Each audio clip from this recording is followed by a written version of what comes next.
Hello everyone, Saran गुरु digital classes में आपका फिर से स्वागत है। आज हम बहुत दिनों बाद हम लोग मिल रहे हैं और इस सेशन में हम लोग क्लास 9th का इकोनॉमिक्स पढ़ने वाले हैं। तो आज से हम क्या करेंगे, क्लास 9th का फर्स्ट चैप्टर इकोनॉमिक्स का स्टार्ट करेंगे। तो क्लास 9th का फर्स्ट चैप्टर इकोनॉमिक्स का है बिहार के एक गांव की कहानी। इस चैप्टर में हम कोई कहानी नहीं पढ़ने वाले हैं, बल्कि इस चैप्टर के थ्रू हम ये समझेंगे कि किसी भी गांव में उत्पादन की कितनी प्रक्रियाएं होती हैं या उत्पादन किस तरह से किया जाता है, ठीक है। और जो बेसिक कॉन्सेप्ट है प्रोडक्शन के यानी उत्पादन के, उसके बारे में हम समझेंगे, ठीक है। तो स्टार्ट करते हैं अपना फर्स्ट चैप्टर बिहार के एक गाँव की कहानी।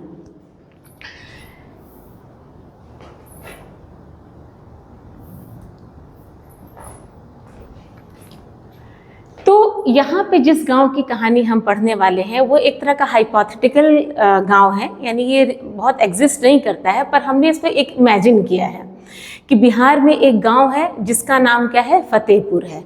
और इस गांव के थ्रू ही हम समझेंगे कि डेवलपमेंट या अनडेवलप्ड जो गांव होते हैं उसमें क्या डिफरेंस होता है। पहले एक चीज़ अगर हम समझें, अगर आप गांव में जाते हैं, विजिट करते हैं, तो आपने देखा होगा कि कुछ गांव जो है उसमें बहुत सारी बेसिक फैसिलिटीज़ आज तक अवेलेबल नहीं है।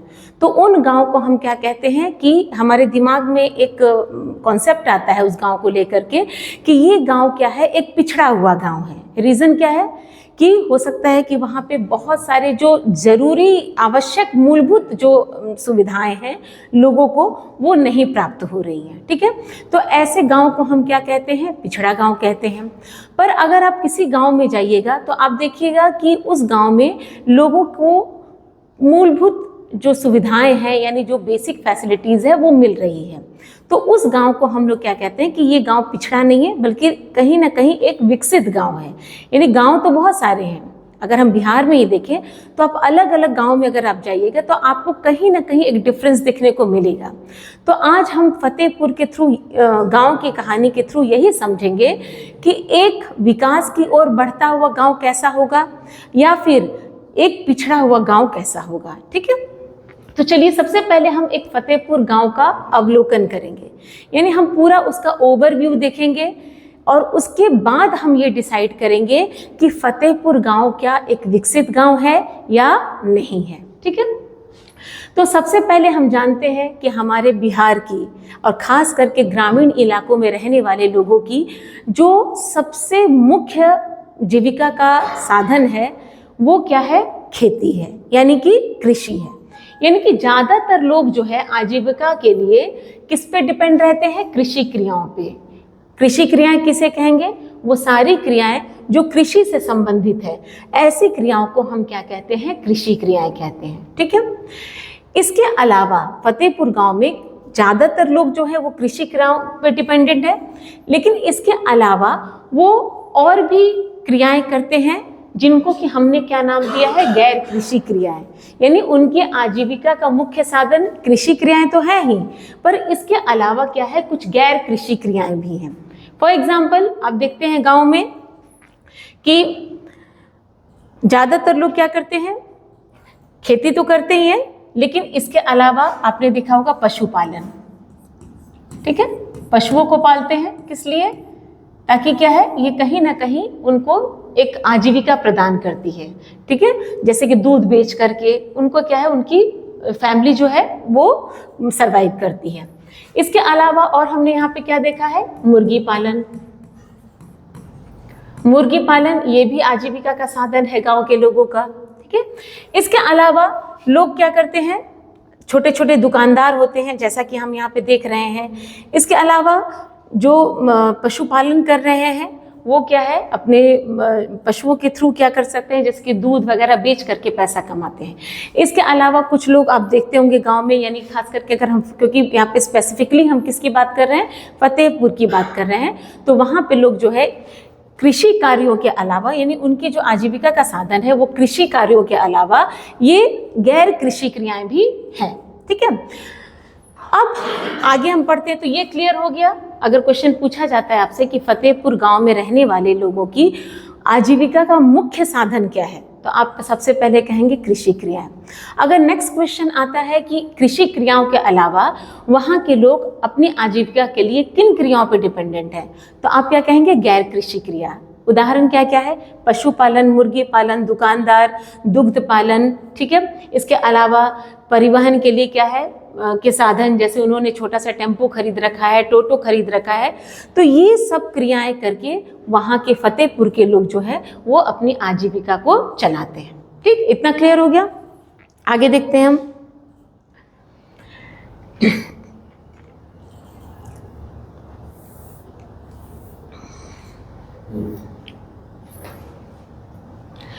यहाँ पे अगर हम देखें तो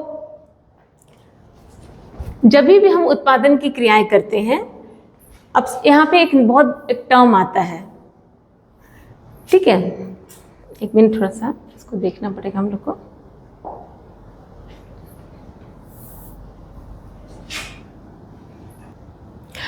तो कृषि क्रियाएं और गैर कृषि क्रियाएं हमने देख लिया।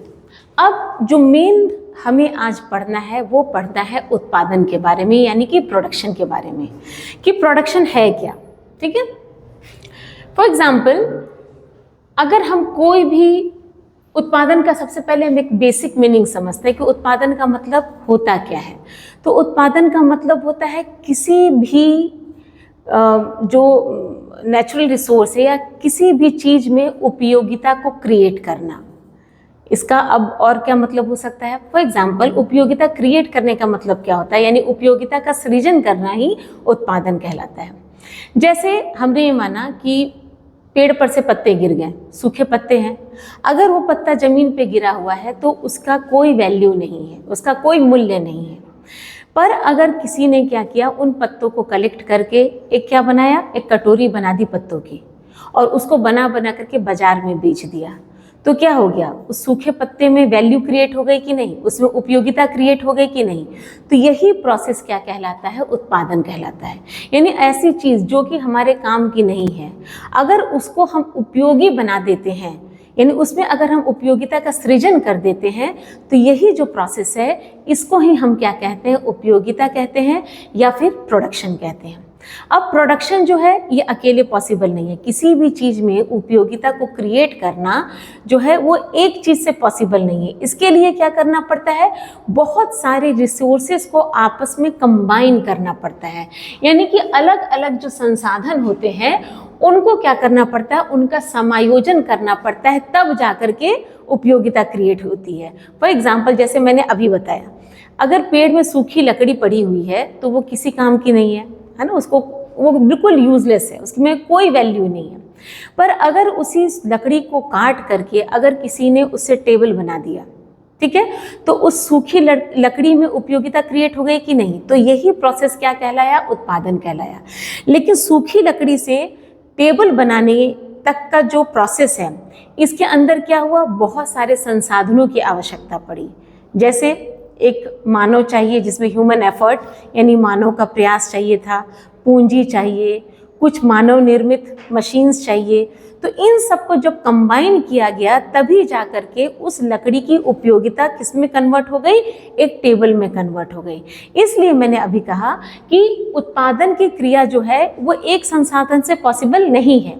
उत्पादन की क्रिया करने के लिए हमें क्या चाहिए, बहुत सारे संसाधनों की आवश्यकता होती है, और इन संसाधनों को आपस में समायोजित किया जाता है, तब जाकर के उत्पादन होता है। अब मुख्य संसाधन कौन कौन से हैं, यानी ऐसे कौन कौन से संसाधन हैं जिनके समायोजन करने से उत्पादन संभव है।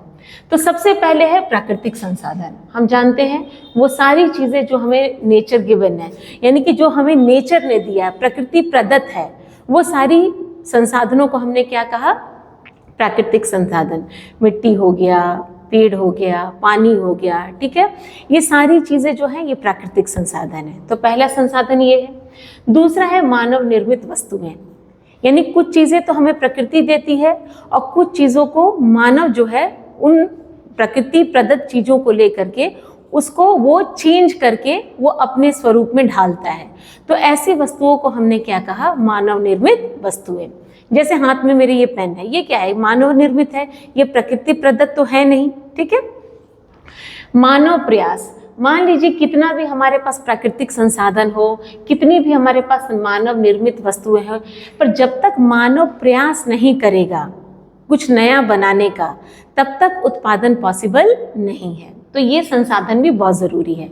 और इन सभी चीज़ों के लिए एक सबसे इम्पॉर्टेंट संसाधन क्या है, वो है हमें क्या चाहिए, मुद्रा, ठीक है। तो ये जो है ये उत्पादन के लिए सबसे आवश्यक संसाधन है, ठीक है।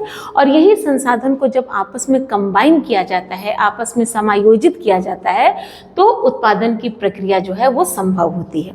अब अगर आप इस पिक्चर के थ्रू अगर हमको उत्पादन को समझना है तो हम कैसे समझेंगे। हमने अभी बताया कि उत्पादन क्या होता है, किसी भी चीज़ में उपयोगिता क्रिएट करना। मान लीजिए ये एक खाली ज़मीन है, जब तक ये खाली ज़मीन है इसकी कोई उपयोगिता नहीं है, पर इसमें क्या हुआ, पहली चीज़ प्राकृतिक संसाधन यानी ज़मीन यानी भूमि, मिट्टी, ये प्राकृतिक संसाधन है। इसके अलावा यहाँ पे पानी, ये सब चीज़ें जो हैं ये सब प्राकृतिक संसाधन है। मानव निर्मित वस्तुएं, इसमें क्या किया गया, अगर नेचुरल सीड्स हैं या बीज हैं तो वो अलग बोया गया, अगर नहीं है तो जो आर्टिफिशियल सीड्स है वो बोया गया, ठीक है, जिससे क्या हुआ कि आपका खेती स्टार्ट हुआ। मानव प्रयास, क्या आपको इस पिक्चर में दिख रहा है, बिल्कुल दिख रहा है। अगर ये लोग प्रयास नहीं करेंगी तो क्या प्राकृतिक संसाधन या मानव निर्मित वस्तुएं होने के बावजूद क्या प्रोडक्शन पॉसिबल है, बिल्कुल भी पॉसिबल नहीं है। इसलिए यहाँ पे हम क्या देख रहे हैं कि मानव भी प्रयास कर रहा है, ठीक है। और लास्ट है मुद्रा। ये सारी चीज़ों को एक खेती करने में हम जानते हैं कि सीड्स को खरीदना, ठीक है, फर्टिलाइज़र को खरीदना, या फिर जो भी इसके अंदर मशीनरी का इस्तेमाल होता है उन सबको खरीदना, सिंचाई के लिए नलकूप खरीदना, इन सब चीज़ों के लिए किसकी आवश्यकता होती है, मुद्रा की आवश्यकता होती है। तो इस पिक्चर में हम देख रहे हैं कि यहाँ पे प्रोडक्शन तो हो रहा है, पर प्रोडक्शन कोई अकेले संसाधन नहीं कर रहा है। यहाँ पे आपको नेचुरल संसाधन भी दिख रहा है यानी प्राकृतिक संसाधन भी दिख रहा है। मानव निर्मित वस्तुएं, जैसे यहीं पे आप देख लीजिए, मानव निर्मित वस्तुएं क्या है, फर्टिलाइज़र है। ये क्या कर रहा है, किसान अपने खेतों में अच्छी फसल के लिए फर्टिलाइज़र जो है वो डाल रहा है, तो यहाँ पे मानव निर्मित वस्तुओं का भी इस्तेमाल हो रहा है। मानव प्रयास, अगर ये फर्टिलाइज़र एक कोने में रहता तो क्या ऑटोमेटिक खेतों में क्या फर्टिलाइज़र डाला जा सकता था, नहीं, इसके लिए मानव का प्रयास भी आवश्यक है। जैसा यहाँ पे मानव प्रयास कर रहा है, यहाँ पे मानव का प्रयास दिख रहा है, ठीक है।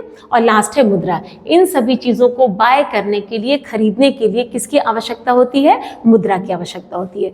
तो ये चारों चीज़ें आपस में कंबाइन हुई, तब यहाँ पे जाकर के फसल जो है वो उगाया गया, यानी कि यहाँ पे उत्पादन की प्रक्रिया हुई। इतना मेरे ख्याल से क्लियर हो गया कि उत्पादन किसे कहते हैं, ओके। तो अब हम डेफिनेशन पे आते हैं कि लास्ट में हम यही कहेंगे कि उत्पादन के जो संसाधन है वो आवश्यक क्यों हैं, क्योंकि जब तक हम इन संसाधनों का समायोजन नहीं करेंगे, हमें न तो इच्छित वस्तुएं मिलेंगी और न ही हमें इच्छित सेवाएं मिलेंगी, ठीक है। तो हम कह सकते हैं कि इच्छित वस्तुएं और सेवाओं को उत्पादित करने के लिए विभिन्न प्रकार के संसाधनों का समायोजन किया जाता है। क्लियर है? यानी उत्पादन में होता क्या है, एक तो मैंने डेफिनेशन अभी आपको बताई कि इसके अंदर हम यूटिलिटी क्रिएट करते हैं, उपयोगिता का सृजन करते हैं।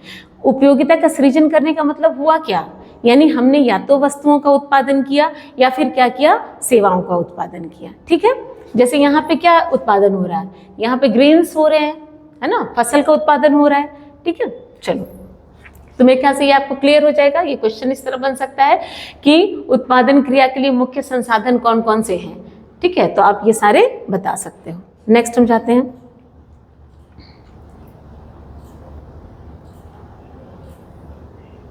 चलिए, अब ये तो हमने बेसिक पढ़ लिया, लेकिन फिर से हम लौटते हैं कि हम किसका अवलोकन कर रहे हैं, फतेहपुर गांव का। यानी कि अब हम फतेहपुर गांव में देखेंगे कि उस गांव को हम विकसित गांव में रखेंगे या पिछड़े गांव में रखेंगे, ठीक है।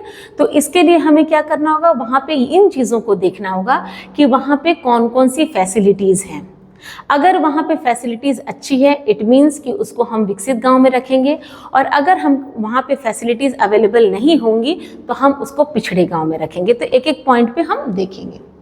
तो सबसे पहले हम बात करते हैं फतेहपुर गांव लोकेटेड कहाँ है, ठीक है, इसकी अवस्थिति है कहाँ। तो अगर आपके बुक में है ये सब, आप थ्योरी देख लेना, थोड़ा बहुत इसमें समझा दे रही हूँ, ठीक है।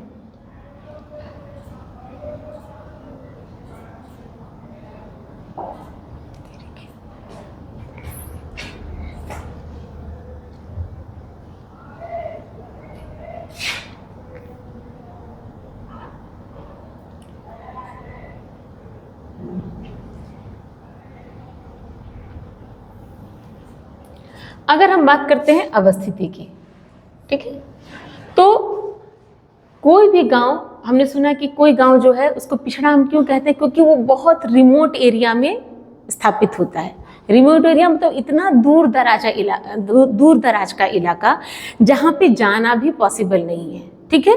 तो ऑब्वियसली वो गांव हमेशा पिछड़ा रहेगा।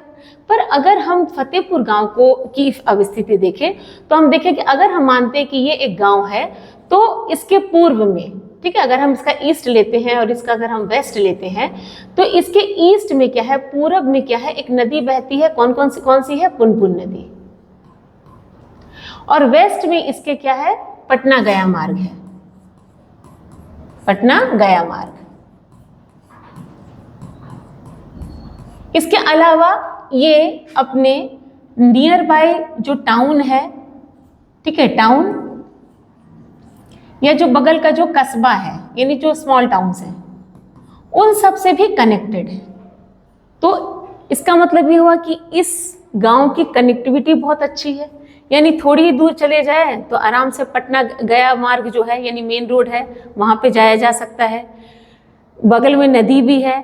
इसके अलावा ये अपना टाउन, बगल के टाउन से भी जुड़ा हुआ है, कस्बे से भी जुड़ा हुआ है। यानी अगर हम इसकी स्थिति देखें तो ये काफ़ी अच्छी कनेक्टिविटी पे है, इसे काफ़ी अच्छे लोकेशन पे ये स्थित है, ठीक है। अगर हम बात करते हैं इसके सड़कों की, तो सड़कें कैसी है, आप जानते हैं कि मोस्टली सड़कें जो हैं हम देखते हैं गाँव में, या तो सड़कें जो होते हैं पक्के होते हैं, पक्की सड़कें होती हैं, या फिर क्या होती हैं, कच्ची सड़कें होती हैं, यानी मिट्टी वाली। आपने देखा होगा ऑल वेदर रोड जो, यानी कि हमेशा हर वेदर में काम आती है, बाकी जो कच्ची सड़कें जो होती हैं। तो हमने यहाँ देखा कि यहाँ पे जो सड़क है वो कैसी है, पक्की सड़कें हैं, यानी कि सड़कों की स्थिति भी कैसी है, अच्छी है। अगर सड़क अच्छी होगी तो इसका क्या बेनिफिट होगा कि वहाँ पे जो मोड ऑफ ट्रांसपोर्ट है, जो परिवहन के साधन है, वो बहुत हर तरह के चलेंगे। और मिट्टी के रोड पे तो अब बहुत सारी गाड़ियाँ चल नहीं सकती है। तो यहाँ पे अगर हम सड़कों को देखें तो सड़क जो है वो पक्की सड़कें हैं, इस वजह से वहाँ पे परिवहन के साधन बहुत सारे दिख सकते हैं। यानी कि आपका बैलगाड़ी से लेकर के, यहाँ पे मैंने क्या बताया, बैलगाड़ी से लेकर के, देख रहे हो क्या है आपका, ट्रैक्टर, टेम्पो, बाइक, कार, सब कुछ जा सकती है। यानी कि यातायात का साधन जो है यहाँ पे काफ़ी इम्प्रूव्ड है। ओके, नेक्स्ट है जनसंख्या। अगर जनसंख्या की हम बात करें, जनसंख्या कैसी है इसकी, टोटल गांव में 150 फैमिलीज है ना। कितने का परिवार है, 150 का परिवार है, 150 परिवार रहते हैं। अब इन परिवारों में कुछ धनी लोग हैं, है ना, कुछ धनी है। धनी किस रूप में, गांव में धनी किस रूप में, यानी भूस्वामी है, यानी कि जिनके बड़े बड़े जमीन है, खेत हैं। और बाकी जो है वो कुछ क्या है, निर्धन है। कुछ घर जो है वहाँ पे क्या है, निर्धन लोग हैं, ठीक है। तो ये फैमिली है पूरी। यहाँ पे ऑब्वियसली जो भूस्वामी है, यानी जो धनी वर्ग है, उनके मकान कैसे होंगे, पक्की मकान होंगे। पक्के का मतलब क्या होता है, जो ईंट सीमेंट से बना हुआ हो, ठीक है, जैसे इस तरह का। और जो निर्धन है ना, जो निर्धन है, इनके मकान कैसे होंगे, मिट्टी के होंगे, यानी कच्चे मकान होंगे, घास फूस के बने होंगे, ठीक है। तो ये मिट्टी के मकान है इनके। लेकिन हम जानते हैं कि सरकार बहुत सारी योजनाएं लेकर के आई हुई है, इसलिए इस गांव में इन योजनाओं को लागू भी किया गया है। यानी इंदिरा आवास योजना के तहत जो निर्धन लोग हैं उनको क्या किया है, मकान भी अवेलेबल कराया गया है। ठीक है, तो इस गांव में ये कंडीशन है। लास्ट हम बात करते हैं किसकी, बिजली की आपूर्ति की। अब बिजली आजकल बहुत इंपॉर्टेंट है, तो यहाँ पर बिजली की आपूर्ति काफ़ी अच्छी है। इसका सबसे बड़ा रीज़न क्या है कि यहाँ पर क्या है, ये पटना से काफ़ी नज़दीक है। मैंने अभी बताया कि पटना से नज़दीक होने के कारण यहाँ पे बिजली की आपूर्ति बहुत अच्छी है। इवन यहाँ पर क्या किया गया है, एक पावर ग्रिड भी जो है यहाँ पे आप देख सकते हैं।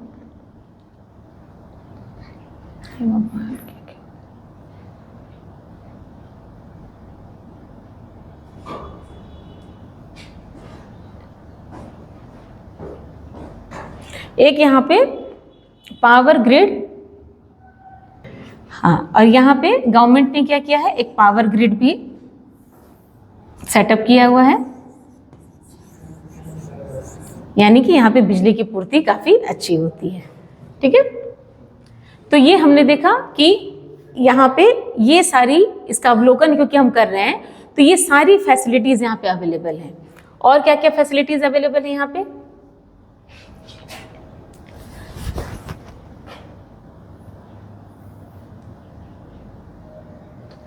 अब यहाँ पे क्योंकि मैंने अभी बताया कि फतेहपुर के गांव के लोगों का जो मेन जो आजीविका का साधन है वो क्या है, फार्मिंग है, यानी कि क्या है, कृषि है। तो इस वजह से वहाँ पे सिंचाई की आवश्यकता बहुत है ना, क्योंकि आजीविका का साधन ही है। तो अब हम बात करते हैं वहाँ पे सिंचाई के साधन क्या क्या है। तो हमने अभी आपको बताया कि वहाँ पे बिजली की आपूर्ति काफ़ी अच्छी है, इसलिए जो सिंचाई का साधन है, ठीक है, सिंचाई का जो साधन है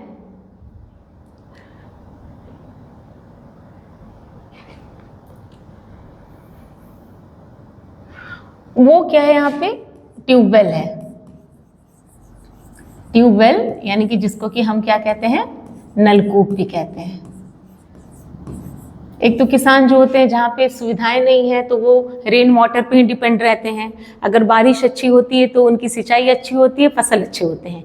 लेकिन बिकॉज यहाँ पे बिजली है, इलेक्ट्रिसिटी अवेलेबल है, तो किसान जो है वो ट्यूबवेल के थ्रू, यहाँ पे आप देख रहे हो ये ट्यूबवेल है ना, ये ट्यूबवेल के थ्रू क्या करते हैं, अपने खेतों की सिंचाई करते हैं। ठीक है, तो इसलिए इनको बहुत ज़्यादा रेन वाटर पे डिपेंडेंट रहने की ज़रूरत नहीं पड़ती है।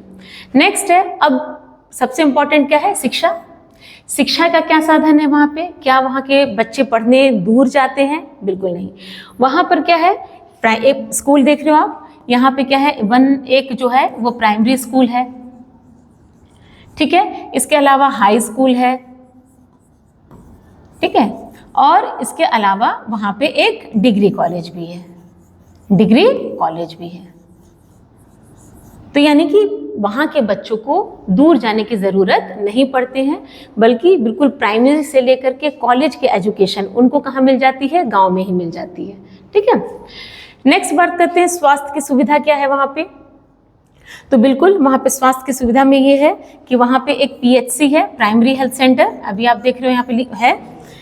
यहाँ पे प्राथमिक स्वास्थ्य केंद्र, यहाँ पे एक प्राथमिक स्वास्थ्य केंद्र भी है, और इसके अलावा वहाँ पे एक प्राइवेट हॉस्पिटल भी है।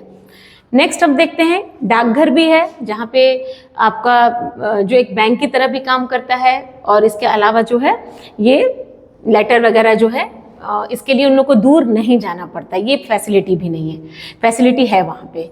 छोटे बच्चों के लिए वहाँ पे आंगनबाड़ी केंद्र भी है। इसके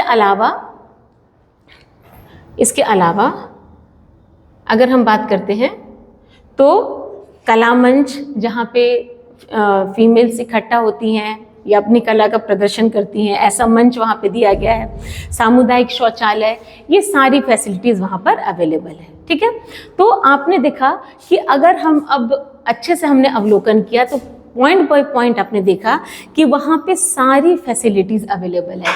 तो अब हमारा क्वेश्चन यही आता है कि क्या फतेहपुर विकास की ओर बढ़ता गांव है? तो आपको क्या लगता है, एज ए स्टूडेंट अपने सारे पॉइंट्स को पढ़ा, उसका अवलोकन किया फतेहपुर गांव का, तो आपको लगता नहीं है, बिल्कुल ही लगता होगा कि फतेहपुर क्या है, एक विकसित गांव है या विकास की ओर एक बढ़ता गांव है। क्लियर है? तो अब इसमें क्वेश्चन इसी तरह आता है कि क्या फतेहपुर एक विकसित गांव है? अगर है तो आप इसको मतलब अपने स्टेटमेंट के थ्रू अपने आंसर्स को बताइए। तो आपको एक एक पॉइंट बताना है कि यहाँ पर इसकी अवस्थिति बहुत अच्छी है, इट मीन्स इसका लोकेशन, कनेक्टिविटी बहुत अच्छी है, पक्की सड़कें हैं जिसकी वजह से परिवहन के सभी साधन यहाँ पर दिखते हैं। जनसंख्या जो है 150 फैमिली की है, मकान कच्चे पक्के दोनों हैं, और जो कच्चे मकान हैं वहाँ पर क्या है, यानी जो गरीब निर्धन लोग हैं उनको क्या किया जा रहा है, इंदिरा आवास के तहत घर प्रोवाइड किया जा रहा है। बिजली की आपूर्ति भी है, इसके अलावा सिंचाई का साधन भी है, शिक्षा के साधन भी है, स्वास्थ्य की सुविधा भी है, डाकघर भी है, आंगनवाड़ी भी है, कला मंच भी है, सामुदायिक शौचालय भी है। तो ये सारी जो फैसिलिटीज़ है यहाँ पे अवेलेबल है। दैट्स वाई हम कह सकते हैं कि फतेहपुर विकास की ओर एक बढ़ता गांव है। तो आज के लिए बच्चों हम इस टॉपिक को यहीं ख़त्म करते हैं। आने वाले क्लासेस में हम और टॉपिक को न्यू टॉपिक्स को पढ़ेंगे, लेकिन आप शुरू से इनके नोट्स बनाते रहिएगा और जिस तरह मैंने क्वेश्चंस कहे हैं उसी क्वेश्चन को लिख करके उसके आंसर्स जो है यहीं से आप लोग लिख लीजिएगा। Thank you.